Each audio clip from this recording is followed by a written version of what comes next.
I love therapy, and in fact, I've been going to therapy since I was around 6 years old. Though I talk about therapy a lot and may interview some therapists on the show on occasion, nothing that is said in this podcast should be considered a replacement for therapy. If you are struggling, I urge you to please seek guidance from a therapist because you are absolutely worth it.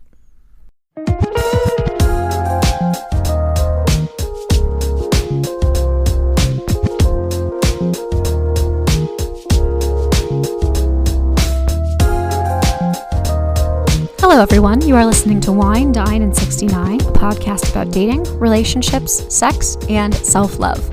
I am your host, as always, Rachel Dalton, here with you for 38 episodes, which is crazy. And actually, if you count our bonus episodes we've been running this summer, we're probably well into the 40s at this point. So thank you so much to everyone who has supported, whether you have been here since the beginning or you are a new listener. Thank you, and I cannot wait to share all the things that are upcoming.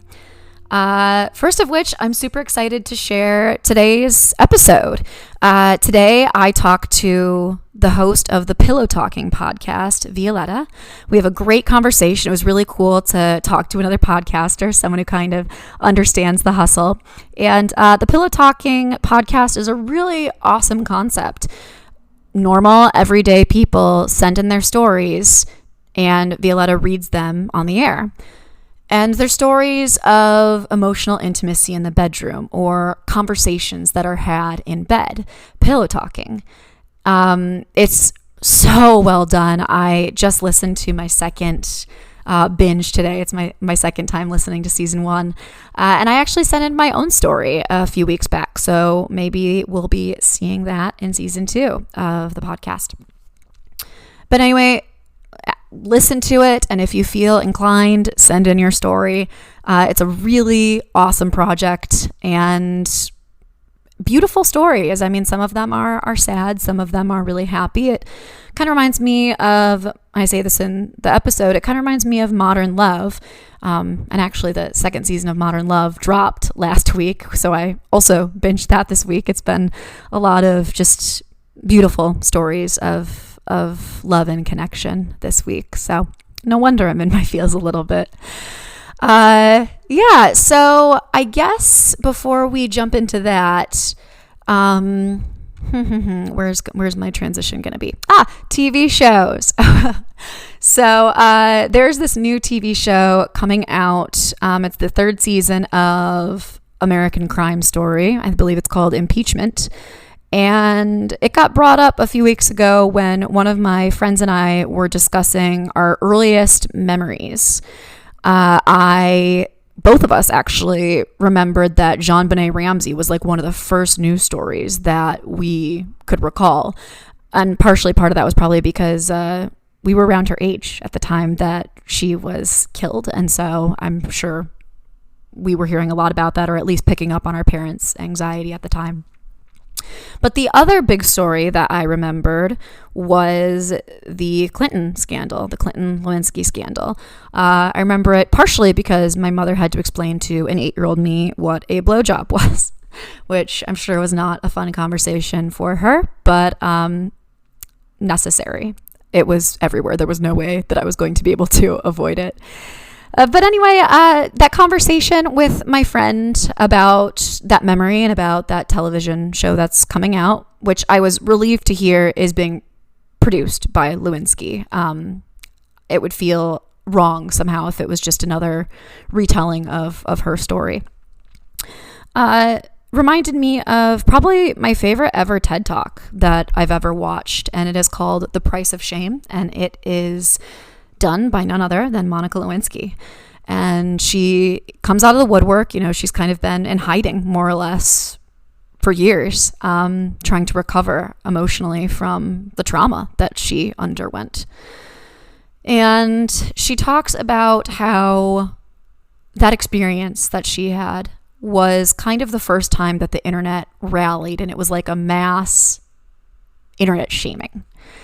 She says in her words, quote, "It was a click that reverberated around the world." And I mean, if it's the first thing, it's one of the first things that I remember. So clearly, but it goes on to kind of talk about her experience. I mean, the way that she was labeled by people, the way that she became the punchline of way too many jokes, the fact that her name was used, as she says, in at least 40 rap songs. Yeah, I mean, it's easy for us to judge when we're on the outside. But the way that she put it, you know, she was 22 years old and she made a mistake and fell in love. The problem was she fell in love with the president of the United States. And I mean, arguably the most powerful person in the US. So don't tell me that there wasn't a power dynamic at play there. The media was not kind to her, and she went through a lot, and she details that in the TED Talk. Her overall message, though, is one of empathy, is one of what she wants us to take away from that experience. It's easy when we are on the internet to not realize or not fully comprehend that there is another living, breathing, feeling person on the other end. And I think that we've all fallen victim to that at different points in time. We all, you know, forget and maybe are a little too curt or just not as kind as we would like to be. So it's important to remember, you know, especially now in the time of COVID when many of us are still working from home. Important to remember that. It's an important message, and it's a TED Talk that I think that everybody should listen to, especially if you have grown up in the time of the internet, and particularly if you were part of the generation, as I am, who grew up with the first part of your young life with no internet, and then the second part, you know, fighting your brother to get off the phone so that you can log on to the internet. And if you don't understand what I mean by that, you're too young to know. Anyway, totally recommend this TED Talk. I think it's amazing. It also, if I recall, Monica Lewinsky is good friends with John Ronson, who is the author of So You've Been Publicly Shamed, which is one of my favorite books. It's kind of discusses the same thing, the public lynchings that we do, we as a collective, that we do on the internet, how for some reason it makes us feel better to gang up on somebody that we deem wrong or what have you. It's a complicated thing. You know, we live in a complicated time for this type of thing, but I also think that it's important to explore the nuances of it. So this is one area, the one nuanced area to explore. So those are my recommendations. We've got a little shout out for Modern Love. We've got So You've Been Publicly Shamed. We've got Monica Lewinsky's TED Talk, The Price of Shame. And then there's Pillow Talking. And I just feel like this is, I don't know, a good time for a story like this with a focus on connection. I said last week that, you know, it's been kind of tough in the world to be a citizen of the world lately. And so I don't know. Pillow Talking has been a bright spot in my week this week, and I hope that it can be a bright spot in yours too going forward. So check it out. Don't forget to, for both podcasts, rate, review, subscribe, and I will talk to you all at the next episode. Enjoy my conversation with Violeta of Pillow Talking. Hey there, I'm Megan Martin, and I put the manic in Manic Pixie Dream Girl. And I'm Janelle Megan, and I'm a self-proclaimed Bond girl, and I make every conversation way too deep. We are both professional actors, producers, and models. Cause and Creation is a podcast where we talk about all things creative, including interviewing other awesome artists that are breaking new ground. We'll be taking a deep dive into who they are, the work they do, and more importantly, what moves them as artists. You'll get an inside look into the minds of award-winning filmmakers who are promoting new content, writers who are on the first draft of their novel, video game designers who are creating a whole new world from scratch, and so much more. If you want to get to know a creative, or just want to get to know us, come hang out with us at Cause and Creation every other Thursday. Cue the applause.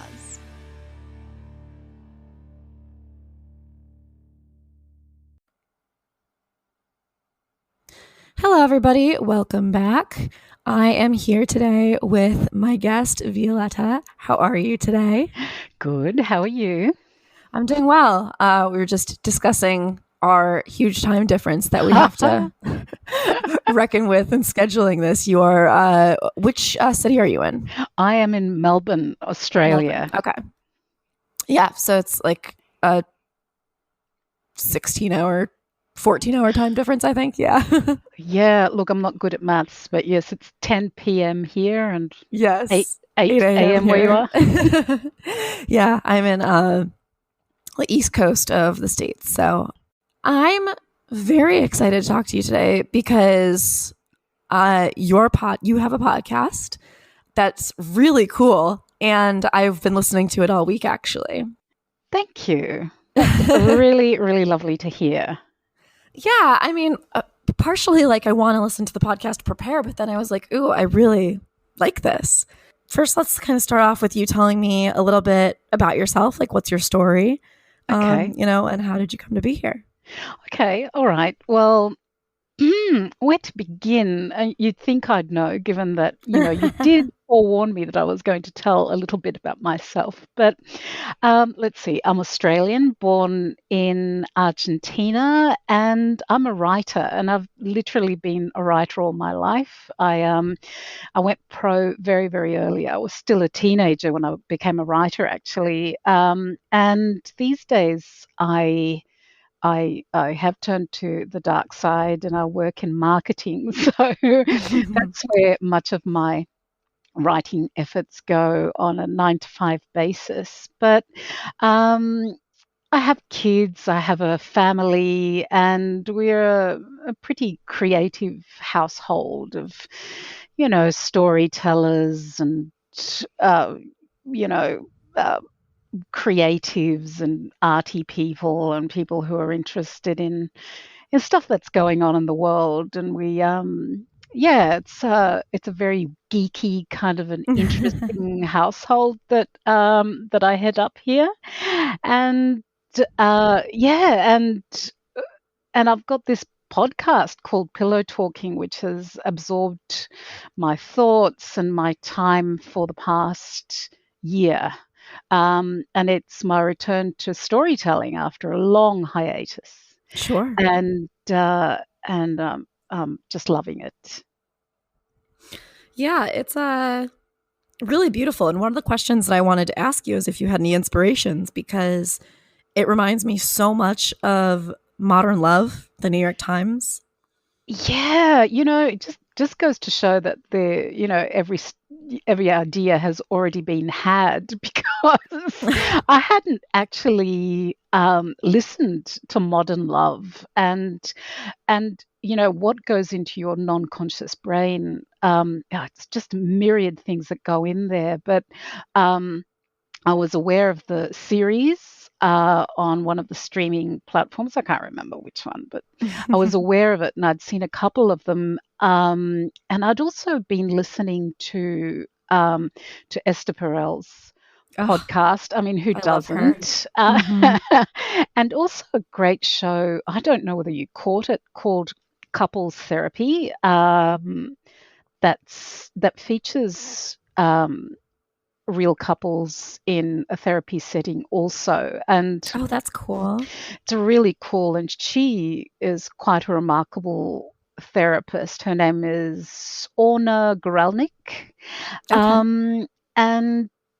But by and large, I guess the inspiration came from getting back into that creative storytelling space. And believe it or not, the idea came while I was pillow talking with Shane, with my husband, and we were just crapping onto each other like we do every day, whether it's in the morning or in the evening when we go to bed.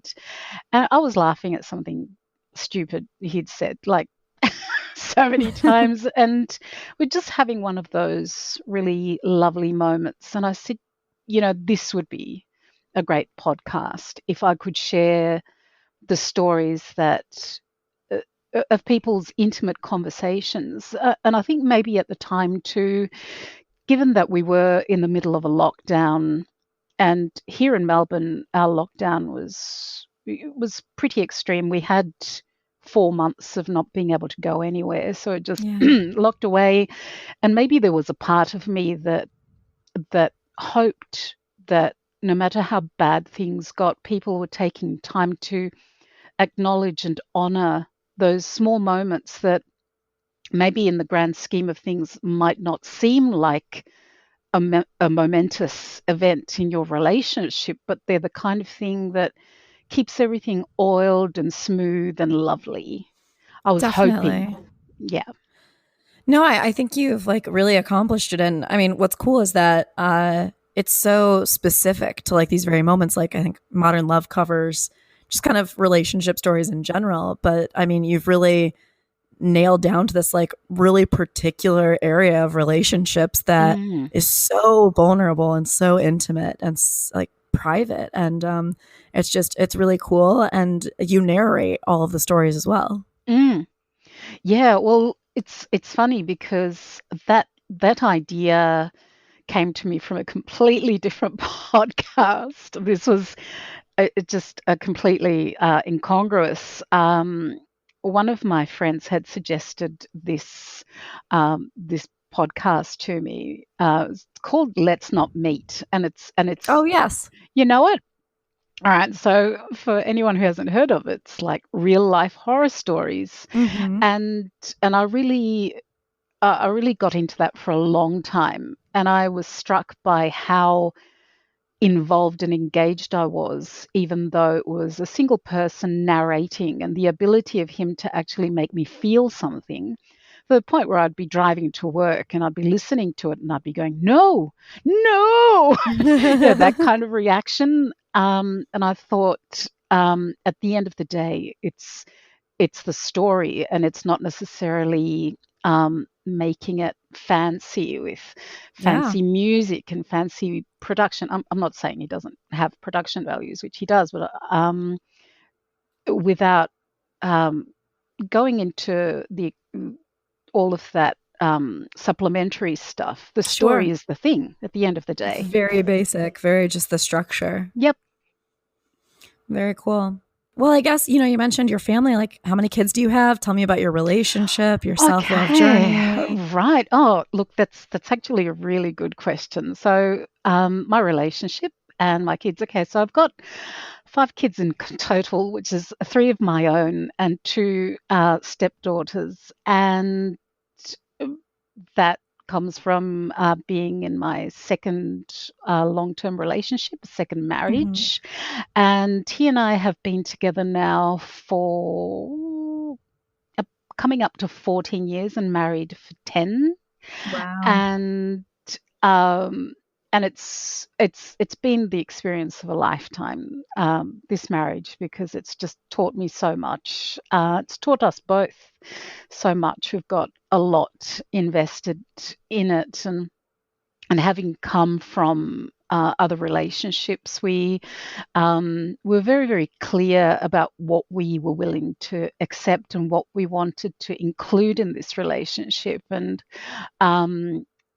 we kind of stumbled our way successfully and sometimes not so successfully into having something that is incredibly important to us. And now that the kids are older, and it's that cliche that so many people talk about, it's when the kids are grown, what are you left with? And we find that what we're left with is pretty bloody great.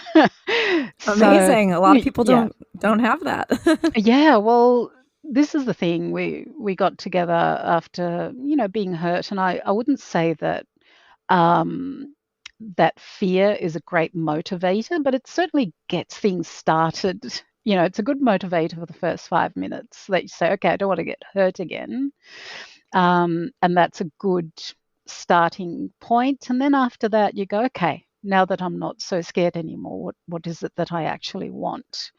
And we're really good at finding out what each other wants and giving that to each other, I think, without sounding too smug. I hope I don't sound smug.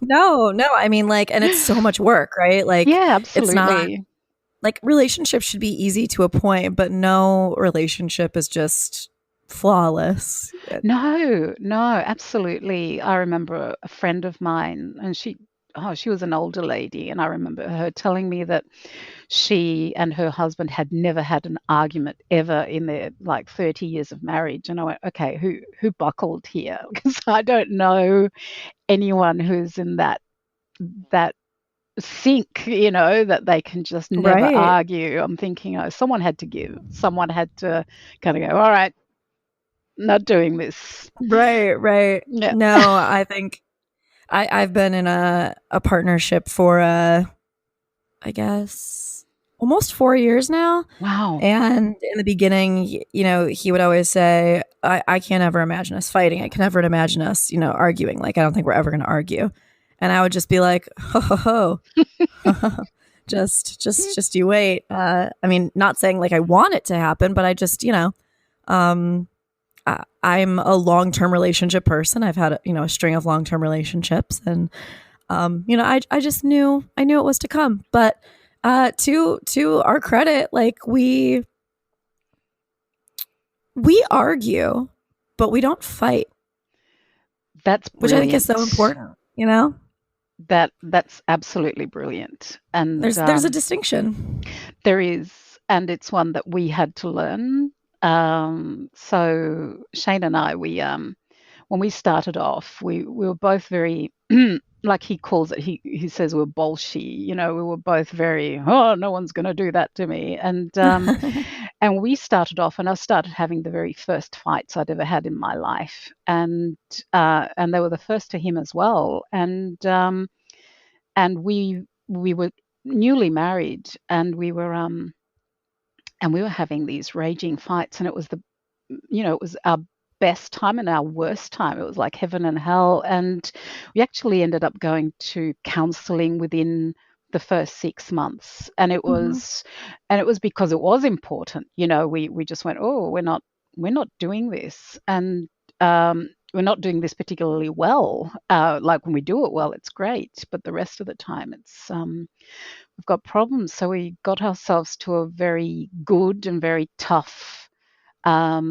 counselor who cut us down to size really quickly.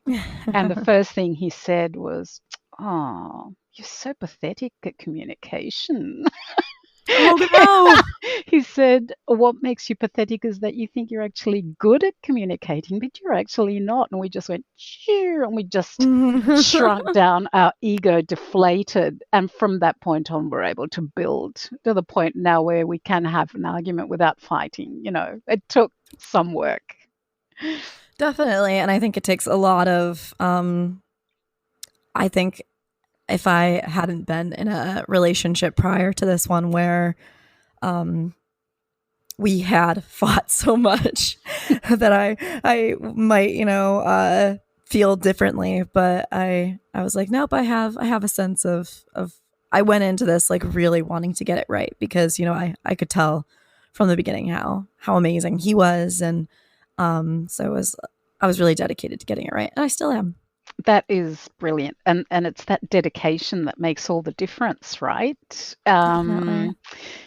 So I was listening to, I think it was one of your bonus episodes with, what was his name? It was just recent, actually. Was it today? I was listening today, Jeff. Yes. Yes. And him saying that with, with him and his wife, it's that sense of no one's going anywhere. And I think that's a big thing to have, that idea that no one's going anywhere, we're dealing with this, and that just makes all the difference.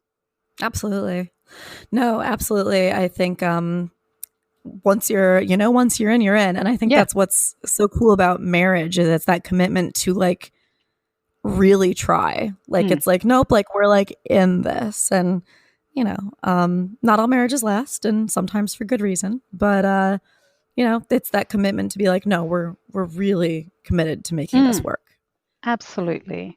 Well, tell me about like what is pillow talk and why is it important?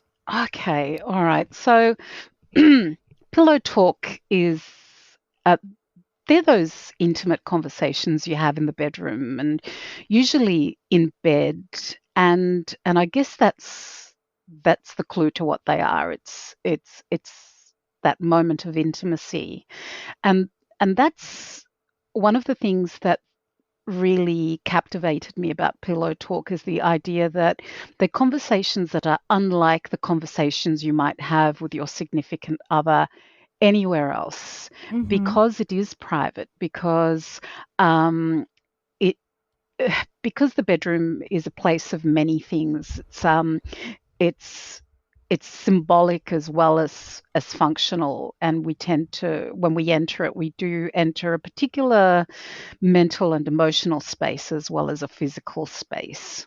So the Pillow Talk, it's funny because um, I've never looked at the Wikipedia page, but Mm. there is a Wikipedia page for Pillow Talking, and it says that it's a conversation that you normally have after sex. And I don't believe it necessarily is. I think it's something that is intimate that can happen Mm-hmm. before or after sex, or can be completely independent of it. But the idea is that it's close, it's intimate, and it's authentic. There's not necessarily an agenda going on. It's a time to be open, and I guess with all of that, as you can imagine, there comes a bunch of benefits to it, because it is a time to be open with each other. Because of that, there's vulnerability, and when you can be safe in that vulnerable space, that leads to increased closeness. Absolutely. And actually, there was a study done some years ago that these conversations that we have after sex, the afterglow type conversations where you're cuddling and you're talking, they actually make satisfaction in the relationship really just skyrocket.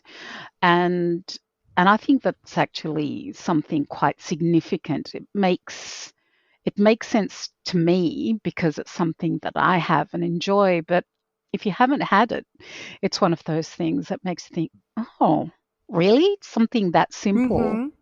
Mm-hmm. Um, yes, all that lovely oxytocin going, and I think anything that leads to those honest, authentic, vulnerable moments can only be a good thing for the relationship. Plus, they can be a Absolutely. lot of fun.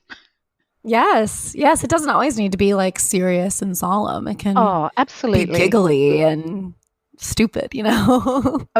I'd say that most of the time that's ours, and I get really quite stupidly giggly when I'm tired, and Shane can just make me laugh so hard. There's been times when we've woken the kids up just laughing, just laughing.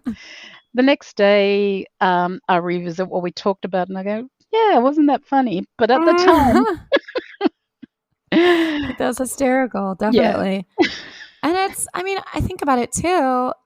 The bed, sleeping also, like the bed is such a place of vulnerability and intimacy because sleeping is such a place of vulnerability and yes, intimacy. yes, Like I think about, I never make a habit of sleeping with somebody on the first date.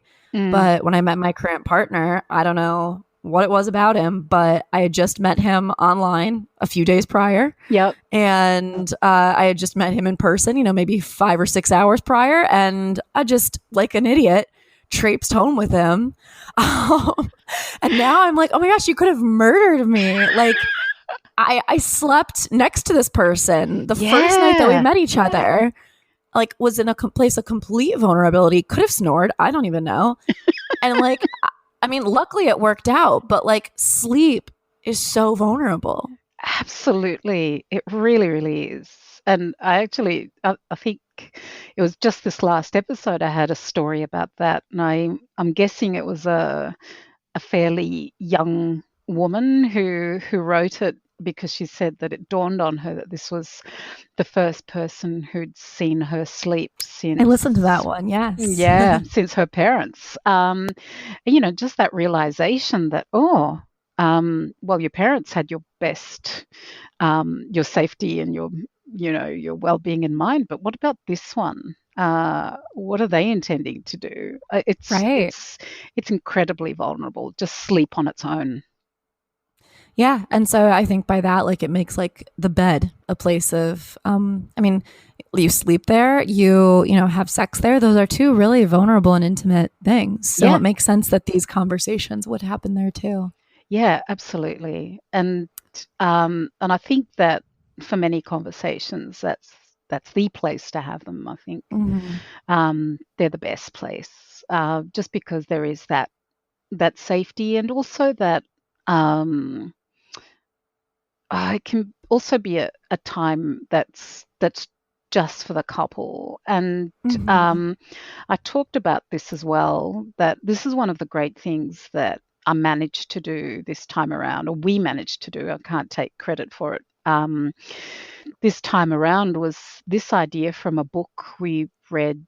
Oh, I read this many, many years ago, where it talks about a ritual to set up with your significant other, that when you come home, when you first see each other at the end of the day, that the first thing you do is you get yourselves away to the bedroom and you shut the doors for 10 minutes and you catch up before the kids have any chance to kind of make demands on your time. Even if dinner needs cooking, no matter what it is, you just take those 10 minutes. And I think that time to come together again as a couple, the bedroom is just such a powerful place to do it in. If you do it elsewhere in the house, it means that you're in that mode. Like, if you're in the kitchen, you're in kitchen mode. You do it in the living room, you're in fairly public family mode. But when you actually take that take that time to come together as a couple, and you do it in that space, it sends a powerful message to the rest of the family. It sends a powerful message to your own selves that this is your time to come together. Absolutely. Yeah, no, I love that as an idea. Just it's my parents should have implemented something like that, because we were making demands immediately upon them walking through the door. They never got to spend that time together. Of course. And we had to navigate that too. It was like, just put the timer on for 10 minutes. No, definitely. Well, some of the conversations that you include, they're kind of all over the spectrum. I mean, some of them are more sad. Yeah.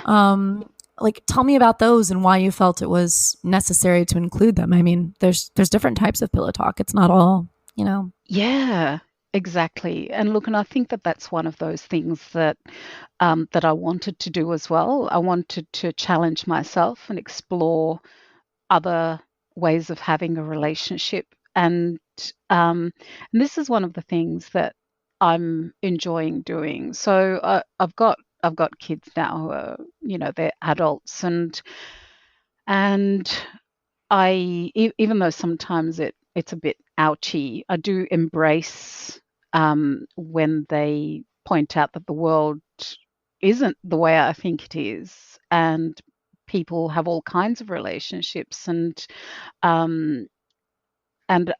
I want to explore that. And I think the first thing that happened when I actually put out the request for stories, the first people I asked were my friends, and the stories I got back, and even when they weren't written down, when they were just in private, they were incredibly confronting. So, there was a friend of mine who said to me that, the idea that there are couples that actually talk to each other in the bedroom, and that made me incredibly sad. She didn't want to write about it, but it made me sad. And the friend who sent a story in that I had no idea about, but she revealed it in this story, and it was it was one of the first episodes I put out. If it wasn't the first one, it was the second one, and it was one that ended in an episode of violence, and I thought it was important to honor the story, because the reason that I love storytelling so much is that at the end of the day, stories connect. They connect us. The other, meaning anyone who's not you and you don't personally know, they're just an abstract until they tell you about themselves. And once they tell you about themselves, well, it taps into your humanity and you're connected to them for that moment or maybe forever. And it teaches you something about what your own limits are, what your own values are, and what you would be willing to accept and what you would be willing to not accept. So for those stories that are incredibly sad, I think it's important um, to present them, because they're part of the human experience. Absolutely. Yeah, you have to have the darkness paired with the light. Yeah, Can't just be the one. That's not life. exactly. And even within the one relationship, you're going to have ups and downs. Right. And it's those dark times that can make the light times seem even lighter, I think. Yes, definitely. Well, have any of the stories that you've received surprised you in any way? Yeah, well, look, that one was a big one. When it landed in my inbox, I pretty much sucked the oxygen out of the room. That was a shocker, and yeah, that one, and also there was episode 3, which is still, it's my favorite episode to date, and whenever anyone talks to me about the podcast, it's the one that people mention to me. It was a particular lockdown story, and what was surprising was I got this one story from a gay guy here in Melbourne, who was telling the story about them going through lockdown together. Him and his best mate, they share a house. About the time that his straight best friend started crawling into bed with him a couple of times a night for that human contact. It wasn't sexual. It was just that, because no one could go anywhere. You couldn't be with anyone who wasn't in your home. Right. So there was that, and so that was surprising. But then it appears that he had been bugging his flatmate to write his own side of the story, and then a week later or so, I got the story from his friend, and I got to read his part of it and why he'd done what he'd done, and it was just incredibly touching and funny and surprising, and it just made me feel very good. Yeah. And yeah, it didn't come out the way that I was expecting, and all the better for it. And that's so cool to get two sides of that same story. Yeah. And be able to put them together. It was so good. It was really, really good. I haven't heard from them again. I've had lots of people say to me, "Oh, get them to write more stuff," but I haven't heard from them again. We'll see. No, that is so cool. I don't think I got to that one yet. I think I went backwards. That's okay. I don't think I've gotten there yet. That's fine. It's waiting for you for when you're ready. Yeah, awesome. Well, how do you think that Pillow Talking doing the podcast, how do you think that it's changed how you look at communication? And how has it impacted your relationship? That is a really, really good question. I guess the big thing for me has been, because I work with communication, and it's it's my job, literally my job.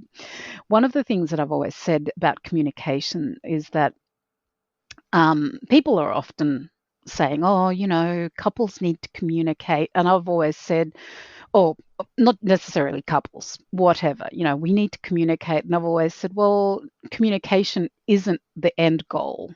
Communication is a vehicle towards an end goal.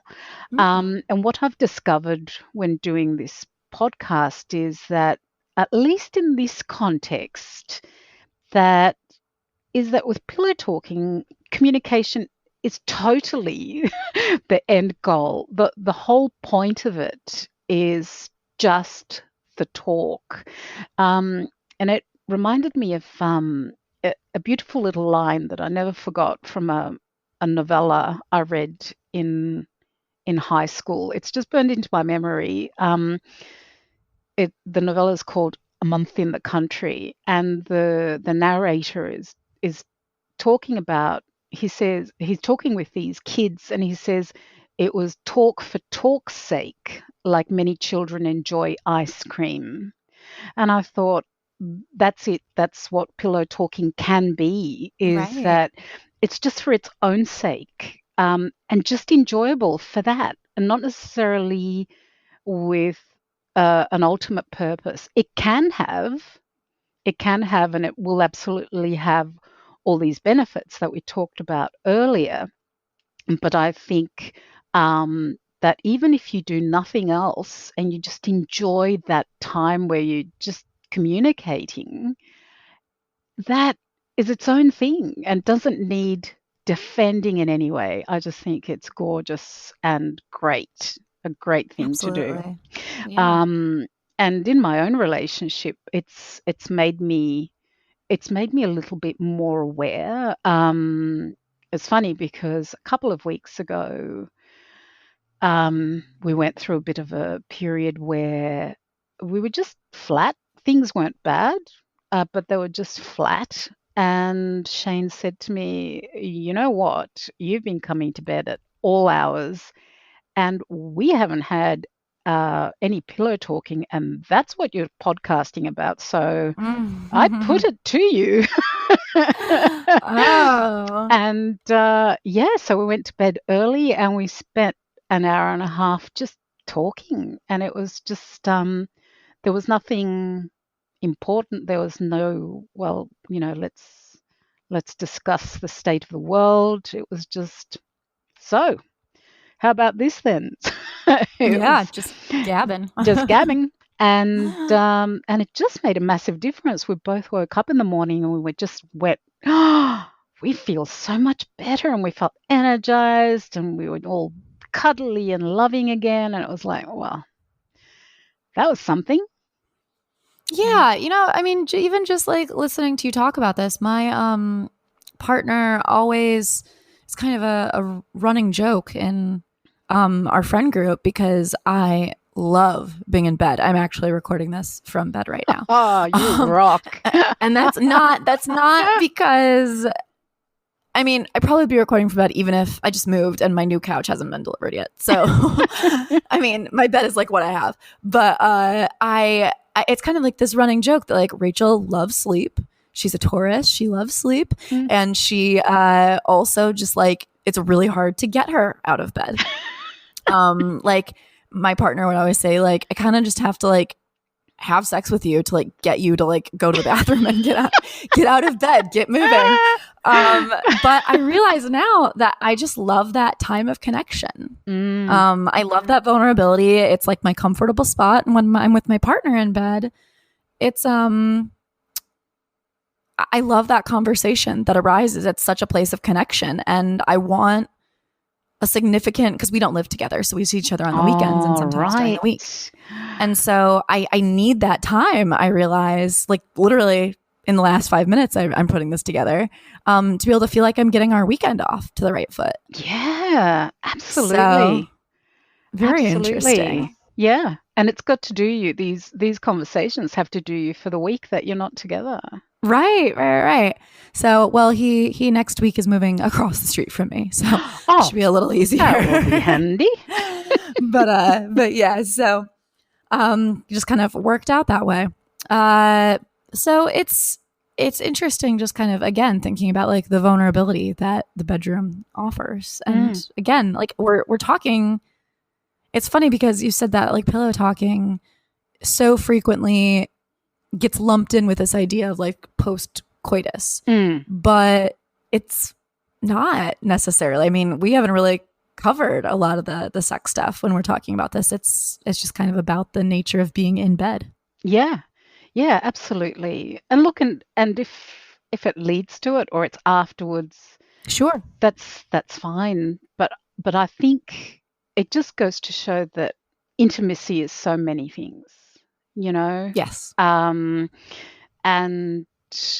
it depends on how you define it. And there was I learned a big lesson from one of the stories that someone sent in about people referring to sex as intimacy, calling it intimacy, because that's one of the things that I said in my introduction, is that it's a word that coy people use to describe sex. Yes. And she said that that's what her mum had always called sex, but her mother wasn't necessarily coy. But what happened was to her was that, so she was newly married, and it was the first time or first few times that she and her husband were having sex, and she got up to do what she always did after having sex, and that's have a shower. And he said to her, "Why do you do that as if we've just done something dirty?" And anyway, he wanted her to come back to bed and cuddle and just talk and look into each other's eyes. And she found that incredibly uncomfortable. She found that was a moment of intimacy, and nothing had prepared her for it. She just felt so vulnerable, and she wanted to cover herself up, cover her head up with the comforter, and just, like, don't look into my eyes. But he made it past that, and she made it past that, and and then their description, or her description of intimacy, just became that little bit bigger. Right.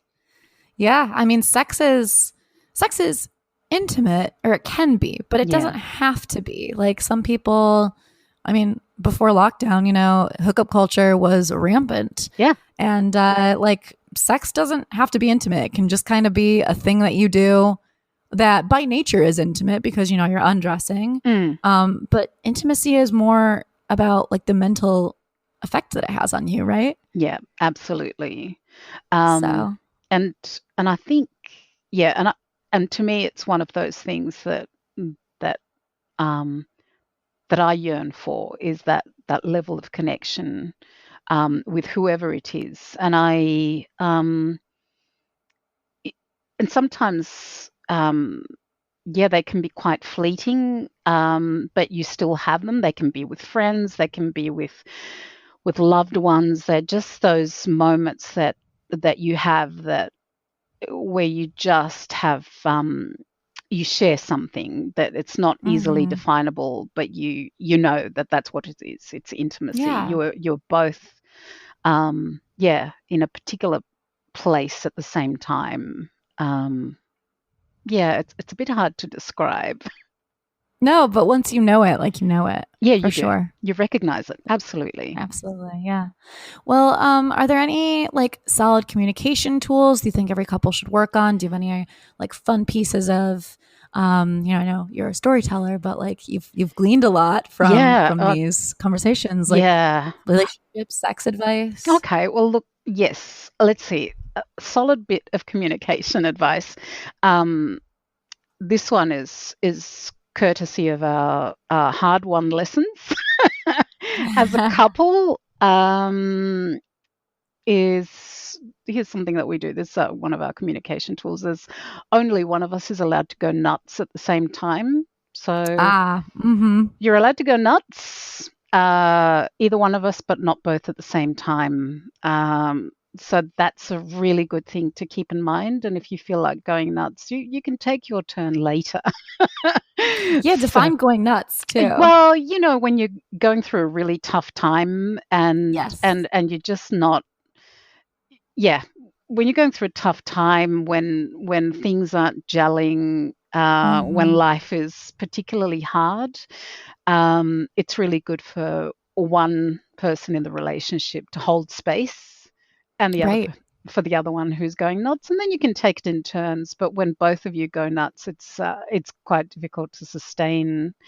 And it's funny because I love sex, and I have a really satisfying intimate life, but I'm thinking, this is one of the things that that I've been taught, is that what I like isn't something that other people are necessarily going to like Right. either. But I can tell you one thing, and it goes back to what we were talking about earlier when we said that the conversations don't have to be meaning of life stuff all the time. It's something I read ages ago in a women's magazine when I was quite young, and it was this thing someone said that some women treat sex like it's a royal command performance. Do you know what a royal command performance is? No. No. I mean, I have a sense, but Okay, well, once a year, the Queen asks her favourite or the most important performance of the day to put on the Royal Command performance. So you get musicians and you get actors. They put on a performance for the okay. Queen. It's the Royal Command performance. I It's knew a what that was. I huge just had never heard it called that. Wow. and I think that's both that's for both men and women or people of other genders. The idea that sex has to be a royal command performance. I think playfulness is something that is completely underrated. And if you can get to a place where you're comfortable enough to play and have a good time, because that's vulnerability too. The ability to feel comfortable in your own skin and laugh at things that might be silly is just a great way to connect and be a little bit more human about something that is very, very human, but we do tend to complicate. Yeah, it doesn't help that there are like plenty of stigmas surrounding it as well. Yeah, So absolutely. I'm sure that is unhelpful. So that's my little thing, is lighten it up. It doesn't always have to be a royal command performance. Definitely. No, it's true. It's I think that's one of the biggest things I've learned is just that sex does not need to be as serious as people sometimes take it. So absolutely. That's a good one. Well, tell me, where can people find you? Where can they follow the podcast? If you have any social media, promote away. Oh, thank you so much for letting me share. Well, Pillow Talking is available on pretty much all the podcatchers that you can imagine, including Apple Podcasts and Spotify and all of the other aggregator platforms. You can find me on Instagram, on Twitter. I actually respond more and engage more than I actually post on Twitter. I love to just see what people are talking about, and I kind of sneak into people's conversations and put in my 2 pesos worth. And most importantly, at least to me, if anyone wants to submit a story for Pillow Talking, they can head on over to pillowtalkingproject.com, and they can not only listen to episode there, but also submit a story. It's pretty easy. I apologize in advance that at the moment, because it's not monetized, I can't pay, but I will one day. And you can just submit it under pseudonym or under your own name, and I will narrate it. Awesome. Yeah, no. And I think too, it's just a really good opportunity for people to like have their stories told and amplify them. So Yeah, for sure. Well, Violeta, thank you so much for coming on today. I had a blast chatting with you. And I can tell listeners, you know, I have been listening to the podcast this week, and it's quite excellent. So I highly recommend it. Thank you so much. And everybody, thank you for listening. And I hope you have a great rest of your week. My name is Rachel Dalton. You're listening to Wine, Dine, and 69, and let's keep talking.